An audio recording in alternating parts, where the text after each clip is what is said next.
Welcome to our podcast from the ground up, where we interview startup founders exploring their journeys, their successes, challenges, and lessons learned. We hope you'll be inspired in discovering what it takes to build a thriving startup. I'm your host, Jake Aaron Villarreal, and here with us today we have Jason Vego, founder and CEO of Bevz. Jason, welcome to the show. Thanks for having me. Great. So a little bit more about Jason. He's a CEO and co-founder of Bevz, a SaaS platform for convenience stores. Prior to Bevz, Jason co-founded two companies, a software platform for dog groomers and a live shopping platform for clothing retailers. He also spent 8 years at Citrix, a multi-billion-dollar technology company where he was the head of global employee communications and engagement. A lot going on there, Jason. Before we dive in, where are you joining us from today? I'm in Los Angeles, California, specifically Studio City. Great. Are you originally from there? I am. So I grew up in Los Angeles, greater LA area, went to Santa Barbara for college, lived in Seattle for a couple years, but back in LA and planning to be here long term. That's great. We're not too far from LA, and it seems to be a city of transplants. People from all over the world come, and it's rare to have someone born and raised that's built an operation, a company, and continuing to thrive there. So you must have an incredible network. I would just start with that. Yeah. Really I mean, cool. it's funny. I didn't really have the network to begin with. I got my MBA from UCLA. I actually just technically graduated in March of this last year. I took longer to graduate thank you, than you're supposed to. But even then, the network really started to come about in the startup ecosystem. When I did Techstars LA, I started meeting founders, investors, and I feel like I'm finally starting to build my network after decades living here. So it takes a while, I guess, out here. Yeah, I hear you. Well, let's talk a little bit about your upbringing. Since you're born and raised there in LA, what was that experience like that kind of helped shape you into becoming an entrepreneur? Yeah, so I think it's less about the LA environment that was really influential in the startup life. It was more, I'll give all the credits to my parents. They were that perfect balance of being really hard on me to, get good grades, be successful, work really hard, but supported me sort of along the journey. As long as the work ethic was there, they were really good about outcomes not being the key, but the journey, which I think I'm still learning as a founder. I struggle with that one probably more than anything, but around as long as the work ethic was there and you give it absolutely everything you have, whether it be school or sports or work or entrepreneurship, you'll look back and sort of be satisfied with that outcome. And so with that tie-in of the resources, they were very supportive. So that was really what did it. I think they encouraged me to be okay with failure and try new things as long as I was putting in the work ethic. And that's when I started, the classics, lemonade stands, selling sort of like these magazine ads to my neighbors, and that sort of transition into my startup life from then. That's cool. Well, let's give a shout out to your parents. I mean, what did they do? What was their careers that you modeled after, or were they entrepreneurs that you kind of got some insights from? Tell us a little bit about that. Yeah, so my mom worked for the Department of Public Social Services for decades. So less entrepreneurial, but showed that she started when she was a teenager, worked her way up, managing a huge sort of portion of the company in these really tough environments, right? Like social work is not an easy career by any means. The entrepreneurship really came more from my dad. So he founded a company. It's called Career Options. It is rehabilitation counseling. So he intended to never go into entrepreneurship. He was actually a counselor at Valley College, interestingly, and he got his master's degree in counseling, and sort of a few laws changed in LA that enabled anyone who got injured on the job to get rehabilitation counseling. He capitalized and sort of built a company from the ground up. So I definitely watched that growing up, where he was working a lot. I got the better end of the stick, where my brother, he's 7 years older than me. My dad was working even more. My dad was starting to transition into a more, I guess, work-life balance while I was a kid. So he ended up still coaching my basketball teams and being involved in sports while still showing what like the work ethic really looks like. So both of them sort of in the public work, but still entrepreneurial. That's really cool. Yeah, you always look at people that get into certain careers, and oftentimes it's the parents were the door that opened for them to get into acting or be a singer or be an athlete or be an entrepreneur. And so I was just curious to hear that. In terms of you, I know you had a couple startups prior to Bevz. Walk us through those a little bit, and what experiences did you go through with those that you walked away with of helping you really better position yourself to be a leader of your current company, Bevz?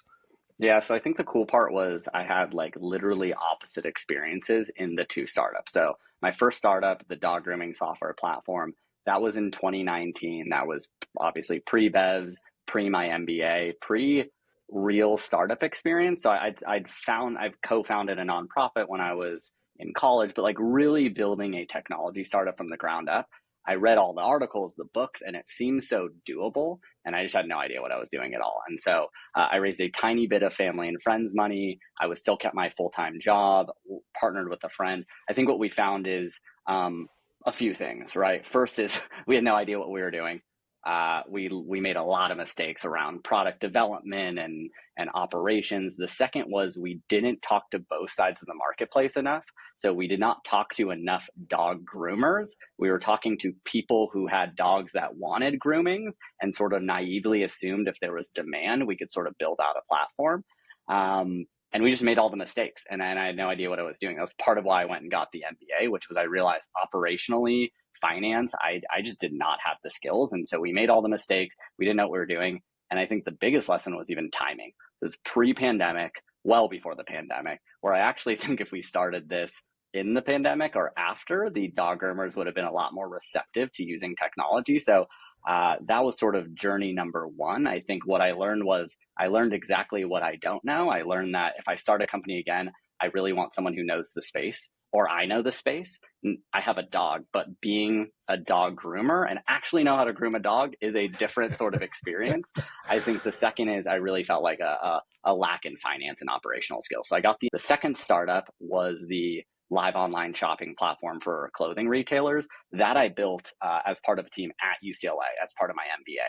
That was really cool because that's like the literal opposite. They forced you to do a ton of research, a ton of conversations. They sort of said like, this is what the exact process, if you had unlimited time, like what you should be doing. So I did it the total wrong way. Then I would argue like the total right way, though speed is obviously a piece of that.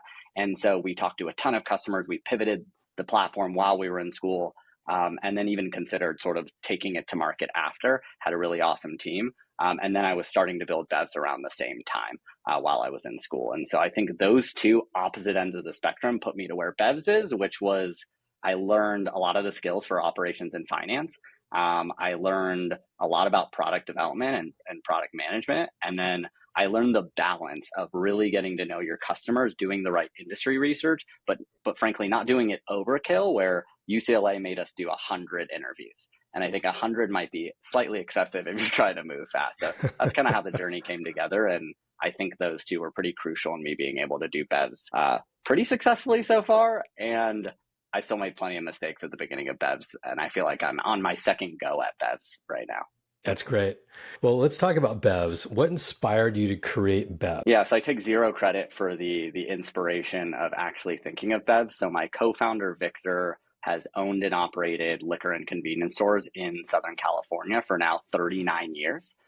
He's the one, it's like 4 decades, right? Imagine the types of products even sold in these stores almost 40 years ago. It was insanely different, right? Like hard seltzer wasn't even a category back then, or even 7 or 10 years ago.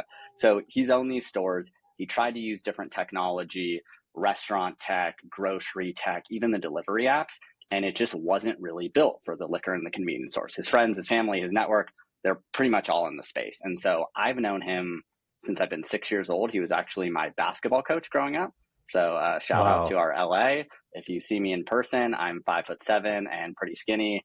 I'm not sure how we won the LA City Championship together, but maybe that's a testament, to our grit and our hustle, I guess. But he came to me in 2019 going, no one's building any technology for us. They're trying to force these restaurant and grocery tech platforms into us. It's not working. I want to build something for liquor and convenience stores and for my broader community. And so that's how we teamed up in 2021. But the credit goes to Victor. I did not think of the idea to start here.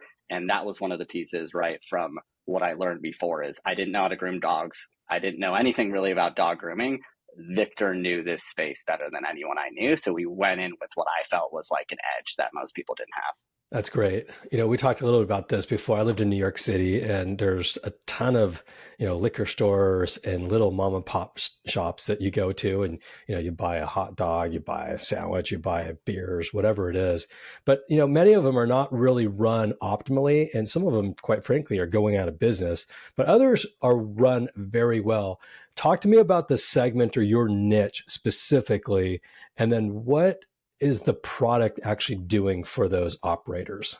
Yeah, so no, it's a great point. It is a mixed bag across liquor and convenience. There's this whole spectrum, right? The New York bodega that has the food. You have your sort of traditional liquor or convenience store. The laws are different in different states. Like in California, you can buy liquor at the grocery store. And then you start to go into that spectrum of like liquor convenience grocery store, these like mini grocery stores almost. So it's a large spectrum. Who we're targeting today is we do bucket sort of the more traditional liquor or liquor convenience store and the bodega into sort of, if it is convenience first, right? If it is a restaurant first with some supplemental items, that doesn't fit our bucket. So in our category, there's 150,000 of these what we overarching category call convenience stores across the US, 1.2 million globally. Today we're targeting US. Of the 150,000, I think the surprising stat is 71% are independently operated or small chains. So there's this misleading idea that you walk around, you see 7-Elevens and Circle Ks everywhere, but actually it is dominated by the independently operated and small chains. And so today we are targeting liquor convenience stores, independently operated and small chains across the US. To answer the second question, what are we really giving them? So our software platform is helping these convenience stores essentially buy and sell inventory more effectively. So what we're doing is we're building API and EDI integrations where we are automating and integrating the way they purchase inventory from their distributors, sell in store through the point of sale system, and then sell online through all of their e-commerce and delivery apps, with the idea being if you can facilitate the way they buy and sell, that is the core business, right? They have other things in there, security, refrigeration, phone, etc. The core business of a store is buying and selling goods. If we can facilitate that, they can, buy the right items at the right time for the right customers. And that's what we're building. Wow. Sounds like the holy grail. It's like everything that you want to know about how to operate the business, from the products coming and going, what not to buy, not to oversupply, things that aren't being purchased, and then having the data that you can optimize your company and the revenue. How technical is it as an operator? Do you have to be an engineer? Is it pretty easy to use? What's that like?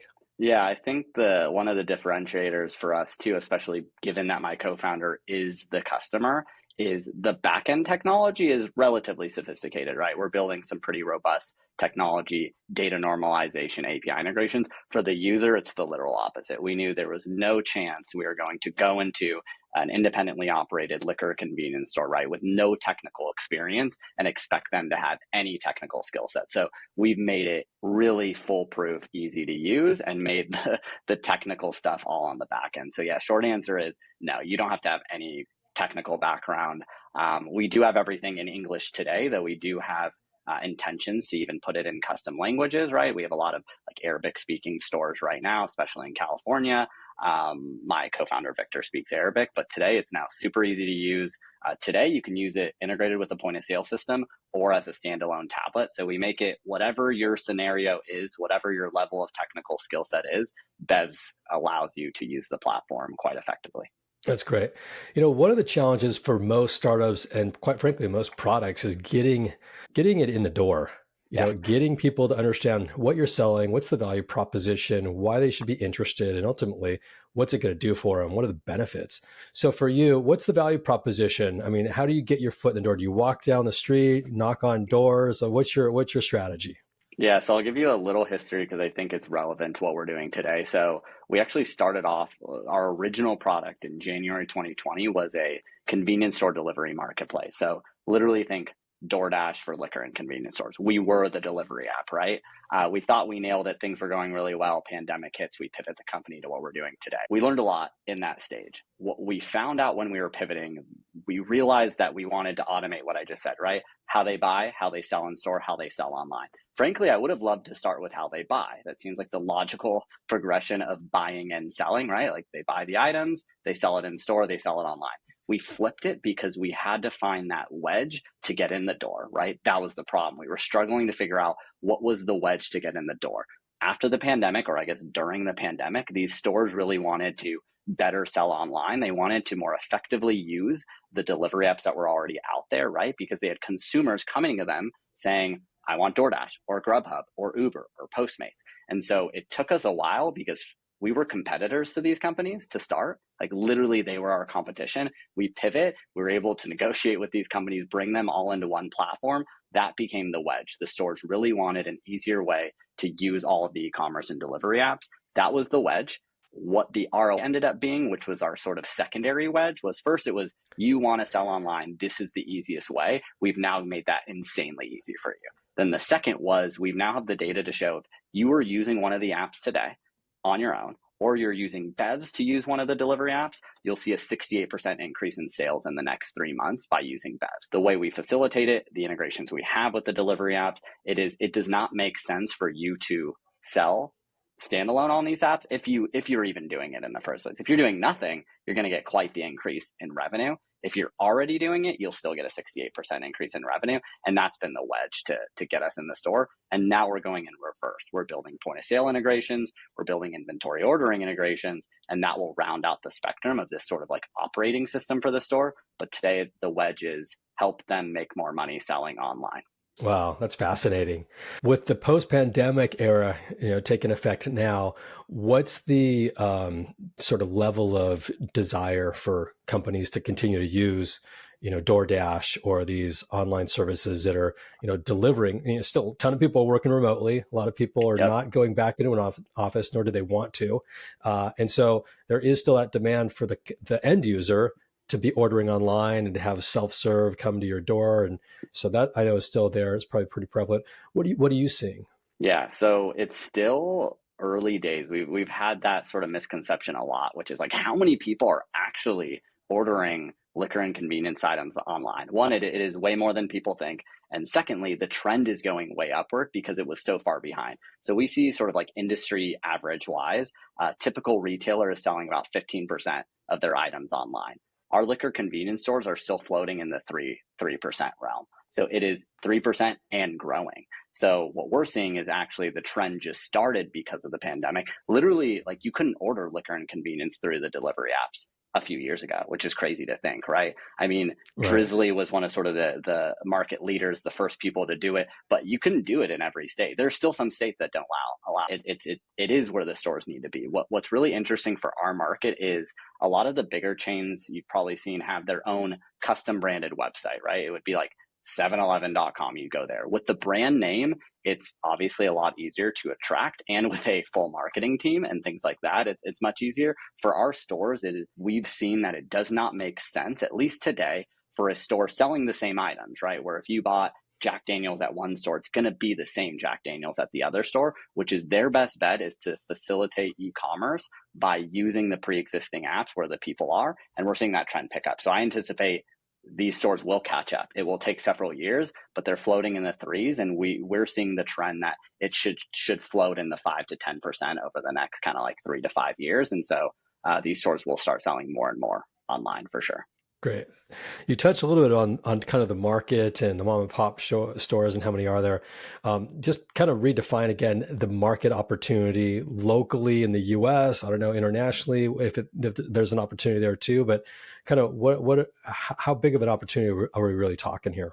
Yep. So the market is quite big and it's growing fast. So I mentioned 150,000 convenience stores in the US, 1.2 million globally. So in the US alone, it's a $258 billion market, and globally a $2.1 trillion market. It's growing 40% over the next 5 years. So it is actually way bigger market than even I realized when I got into this space. And so the market opportunity is quite ripe. What we're targeting, like I said, is that 71% independently operated in small chains. But when we're looking at the long-term play, is the technology we're building is applicable to mom and pops, mid-level companies, and the big ones. We're just specifically targeting the small ones today. So it's a several $100 billion market opportunity if we play this right. And it seems like, yes, a couple of these convenience stores do go out of business, but really we see most of these have weathered sort of everything, pandemics, recessions. They seem to always figure it out. And now if you layer on technology that allows them to hire less people, grow their businesses faster, and embrace e-commerce, we're expecting this industry to grow even faster. That's really cool. I like the upside. And if you execute, it seems like it's there for the taking.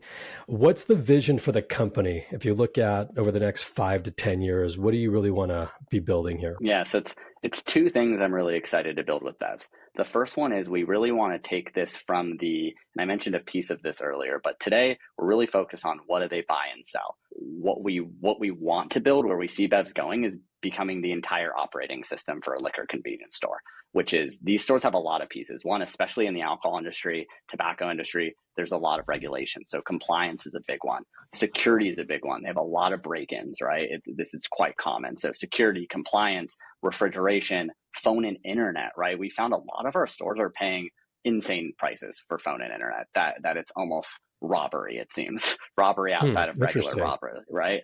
And so what we really want to be is this full system that a convenience liquor store does to hire their people, pay their people, buy and sell goods, like pay for phone and internet. So that's sort of number one, full operating system for all liquor and convenience stores.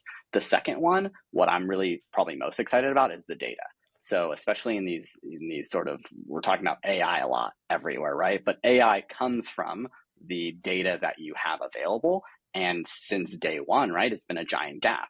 These brands and distributors, they sell to the convenience and liquor store. They have no idea what happens after because the stores aren't tracking anything, right? There's this huge black hole of data. And so what we're starting to facilitate is, if we know what they're buying and we know what they're selling, right, we can facilitate their ability to buy the right inventory at the right time, never run out of items that they should be running out of, easily sell across any e-commerce or delivery app, right? And work with that data with the brand. So to me, it is when we capture enough data, we will be able to facilitate these really cool machine learning, artificial intelligence to make these stores almost do all the work for the store owner and change the industry, right? Which is right now, you're a snack and drink brand. You're just going wherever you can sell your product, you are trying to. And I think we can change the way where the right products should be in the right stores at the right time. That all comes from data. And that's what we're working to sort of capture right now.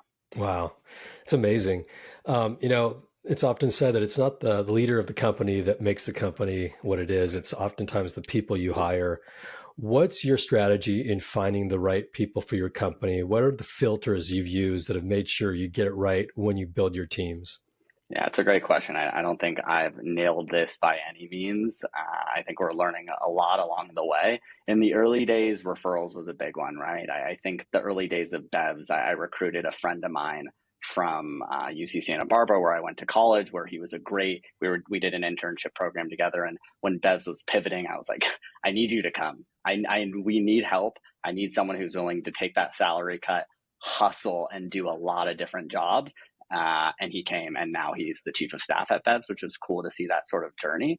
But referrals is definitely one, whether it be from me, from others. I take those really seriously. The bigger we get, the more people are in our sort of adjacent networks. And so that's sort of number one. I also feel like it's a little bit of a cop-out, because in the early days, we didn't have a lot of referrals, and you can't just rely on that forever. So I think the second thing we're doing is we still post jobs on your normal places, your LinkedIns, things like that. I think the one that I'll bring up, there's a lot of different things we sort of looked at, but I think where we found the right culture fit, sort of work ethic at Bevz, is I found our best people that we've recruited externally have come in and sort of been, one, really open and transparent.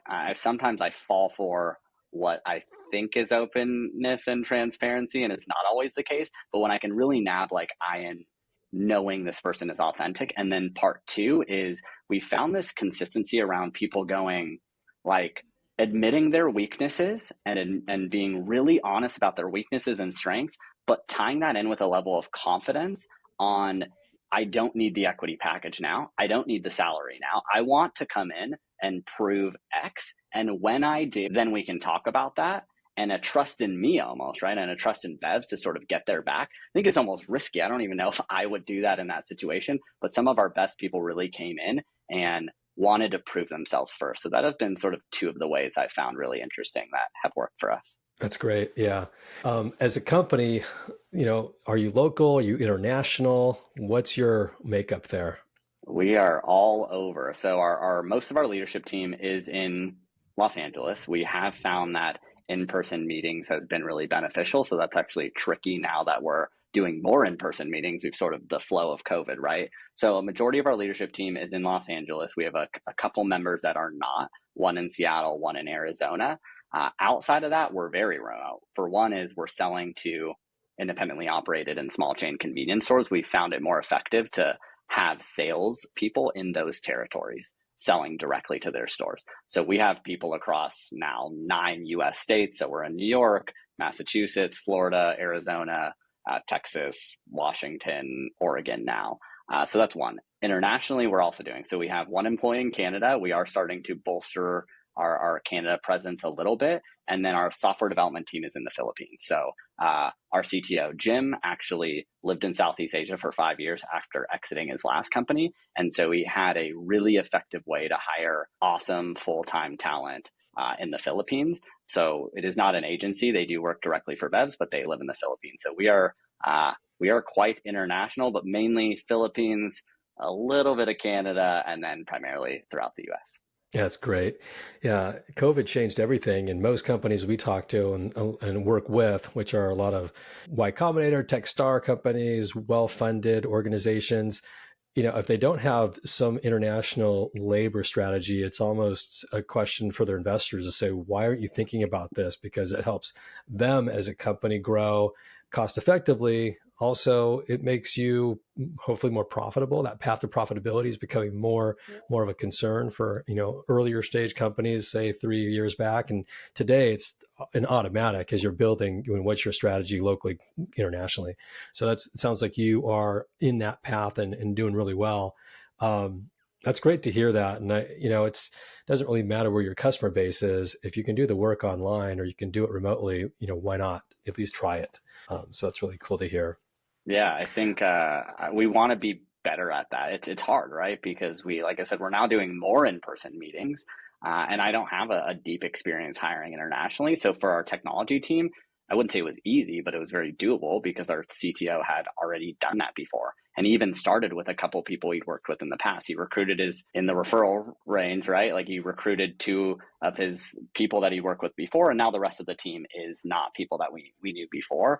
And now we're starting to think about for other pieces, right? So sales, we intend to keep local, for the foreseeable future, just because of that relationship with our customer. But as we're adding new people, what other roles can we start to hire internationally and layer? I think that's what I think the key will be for us and a lot of other similar companies is how do we sort of combine, right? I don't think we're going to be all international or all US. How do we layer a really strong customer success team that has some local, some international, and sort of piece those together? We have not cracked the code, but we're starting to be more cognizant of how we do that effectively. Yeah, that's great.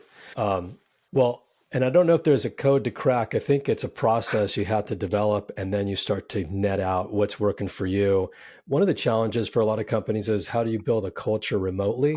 And we hear that a lot, but it's also, you get, out of experience, you start to learn what works and what doesn't work for you as a company. And that I think really takes a little bit of work from the founders to really define your culture well, and then start to, you have to just experiment, and eventually I think you can get to the information you need and the process that works for you.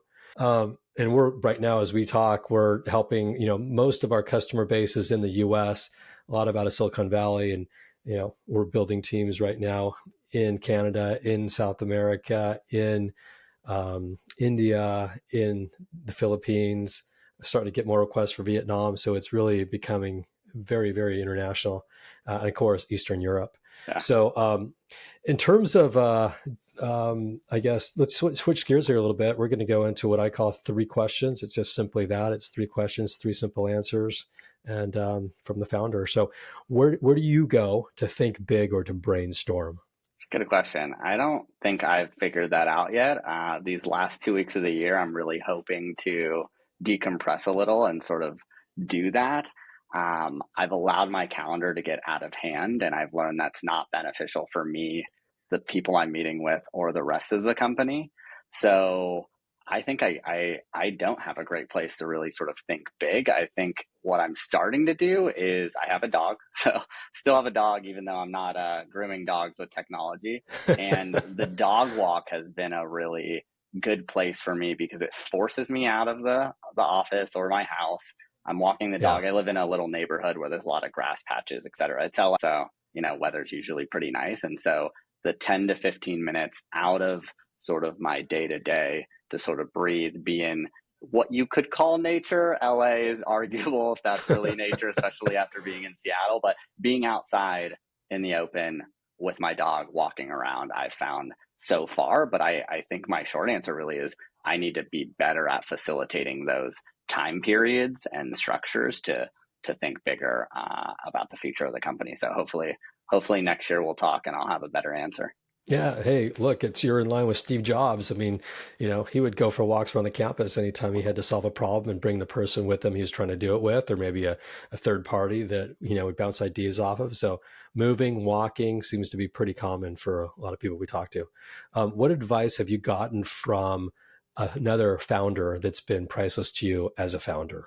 I think I mentioned a little bit this at the beginning, but appreciating the journey and really embracing the journey, and instead of being so hung up on the outcome.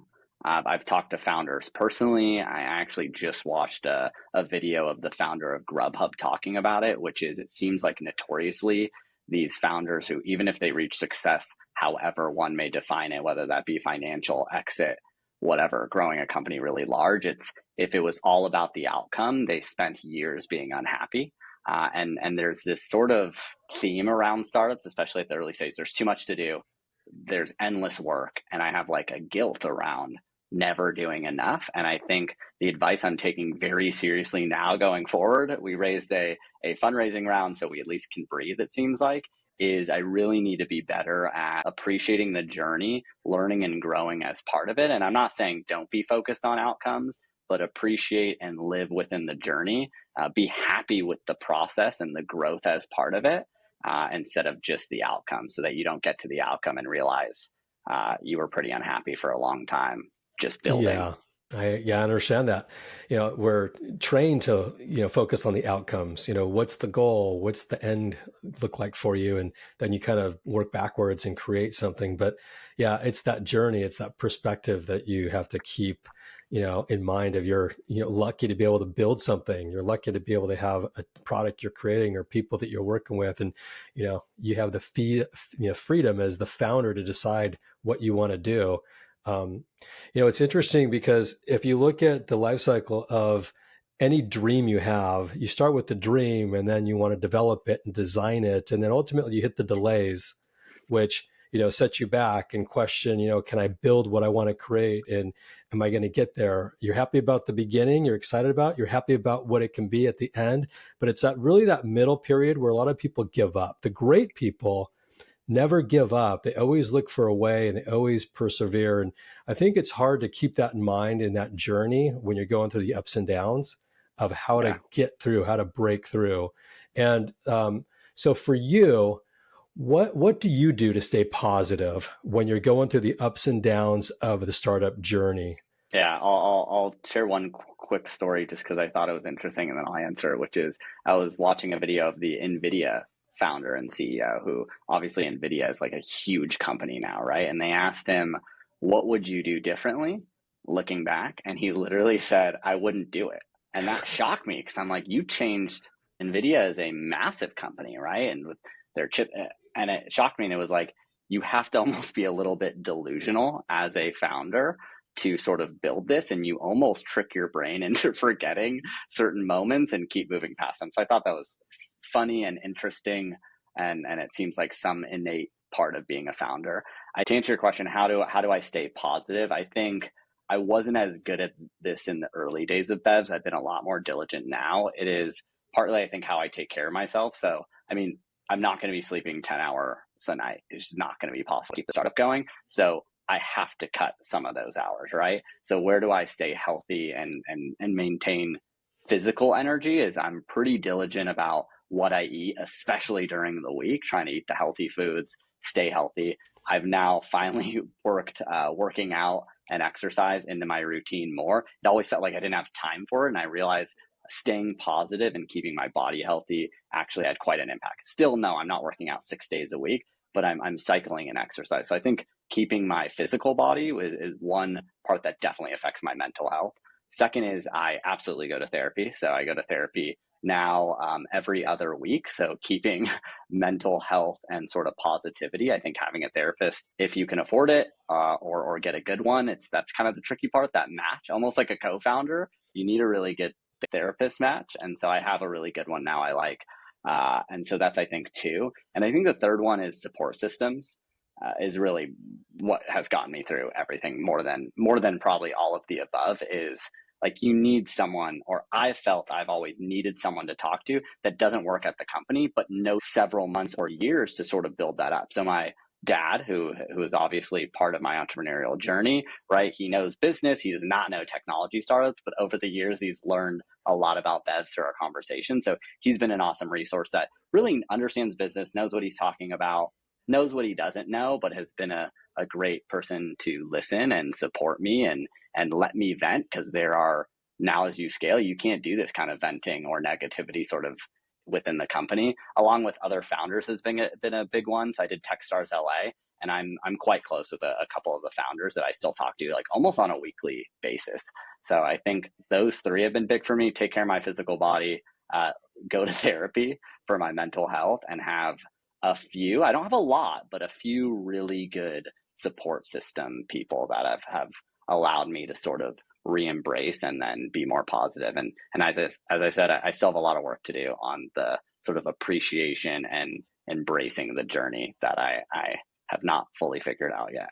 Yeah, that's great. Thanks for sharing the part about the mental health. I have a family of therapists and social workers, and I understand the benefits, the true benefits you can get out of just how you look at things and how you think about them. And, you need different perspectives, and different people can give you insights that, at the right times that you can't figure out how to get your mind in a different place sometimes. So really cool to hear that. And by the way, that's becoming much more prevalent. We're hearing this from a lot of founders and a lot of, different sectors, which is, I think, just a different view and more open about, what do I need to do to get better? It doesn't matter what it is, your mind, your body, your soul, everything. So that's really cool to hear you say that. What's on the roadmap for 2024 for Bevz?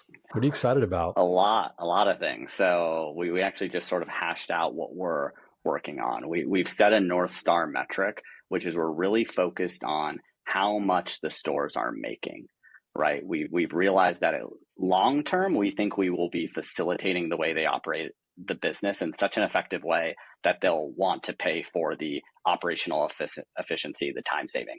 For 2024, though, we still believe that the best way to sort of find, keep, and engage these stores is if they're making more money. And today, how are we facilitating that? Is through the delivery apps and through online sales, right? So our North Star is we really want to, even though we plan to have 300% annual growth next year, we want about 450% increase in their e-commerce sales. So we are doubling down. Obviously, adding stores increases our GMV, but we can start to do things on how they run their store, how they manage their inventory, how they match their inventory of what's in store and what's online. So first one is we really want to see these stores selling a lot more online. And we've seen that trend start to pick up. I think it's the perfect time that we've spent the last basically 4 years building toward. That's one. The second is we want to add a lot of stores, right? We do believe there's a land grab opportunity, which is it's a lot of open space. There aren't a ton of competitors. Competitors are starting to pop up.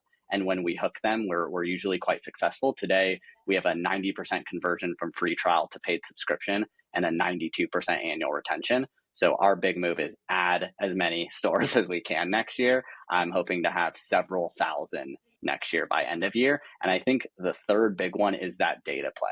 Data has been sort of behind the scenes, right? Data as a standalone there's no ROI for the store, right? So it's a tricky part, whereas we're sort of allocating resources and time, where do we put that? If it's all toward building this data repertoire, it doesn't actually add value to the store yet. So we've been sort of adding the right features and building data sort of integrations behind the scenes. I think we'll finish off 2024 going into 2025 with a real robust set of tangible data that we will now be ready to actually sort of like put action to, helping the stores automate, helping the brands know what's happening in the store. And so those are kind of the three things I'm really hoping to get done in 2024. I think, speaking of people, we're a very people-driven organization. I mentioned that before, which is we don't really spend like a lot on paid digital marketing or anything like that. Like, we're hiring developers and we're hiring physical salespeople in their territories, and we have, upwards of 1,000 customers. So we have now quite a few customer success. And so I'm a big believer in the people is what makes the entire difference. So I think those are my three goals, but the only way I believe we'll reach those goals is if we find, hire, and engage the right people. And so I'd say my personal goal is going to be mainly people focused for 2024 around navigating the team, which is exciting for me, but a little scary. Yeah, no, that's great. Well, for those that might be listening that might want to work for you in the future, what type of roles are you looking for? And do you have locations defined yet, or is it still kind of in process? Yeah, a little bit in process, but I have an idea. So we're always looking for great sales professionals, especially for our market, right?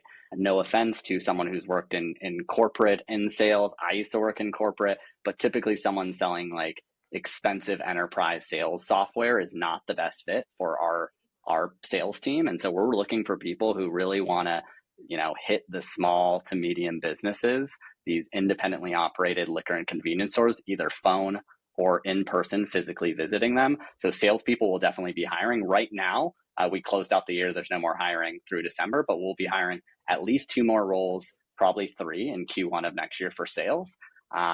We haven't picked the locations yet, but a few that are sort of hot for us is Georgia, Texas, Illinois have been a few that we believe we'll be hiring in.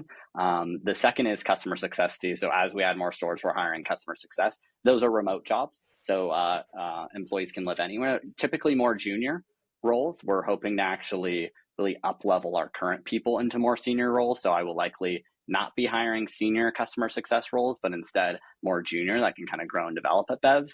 And then software development. I will say that we're still pretty adamant about building our development team in the Philippines. So this would be, you'd have to live in the Philippines to currently sort of apply for those roles. But those are really the 3 sort of key parts of the business. The rest we filled. We hired our first product manager. We hired our first director of people and culture. And so those we filled as part of this round. So 2024, customer success, sales, and product. I think the 3 pillars of Bevz. That's great. Well, if anybody wants to find you, Jason, or wants to find Bevz, where do they go? Yep. So you can go to bevz.com, BEVZ.com. You can find our careers page there. We post blogs, things like that. For me personally, I'm most active on LinkedIn, not as much on the other social media sites, but very active on LinkedIn. So I'm quite responsive. Find me on LinkedIn, Jason Vego. I don't think there are too many with the same exact name as me, so hopefully you'll find me pretty easily with Bevz. That's great. Jason, thanks so much for having the courage to come on the show and tell your story, the good, the bad, everything in between, as well as, introducing your family to us. Maybe your parents will watch this at some point and they'll get a good shout out of it. So anyway, I appreciate you listening or coming on, and to all the listeners for listening. I really appreciate you spending your time with us. My name is Jake here in Villarreal, and look forward to catching up with everyone on the next episode. Until then, enjoy the holiday and take care.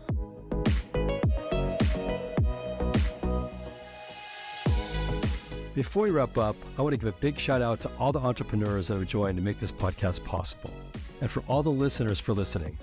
It means the world to me that you chose to spend your time with us today. I'm your host, Jake Aaron Villarreal, signing off for now, but can't wait to connect with you all soon on the next episode. Take care. This show is sponsored by Match Relevant, a company that helps venture-backed startups find the best people in the market, and they do it in 3 simple steps. First, they sit down with founders to understand their story. Second, they tell their story into multiple candidate channels. And third, they schedule interviews within 48 hours. Find us at matchrelevant.com to learn more about how we do it.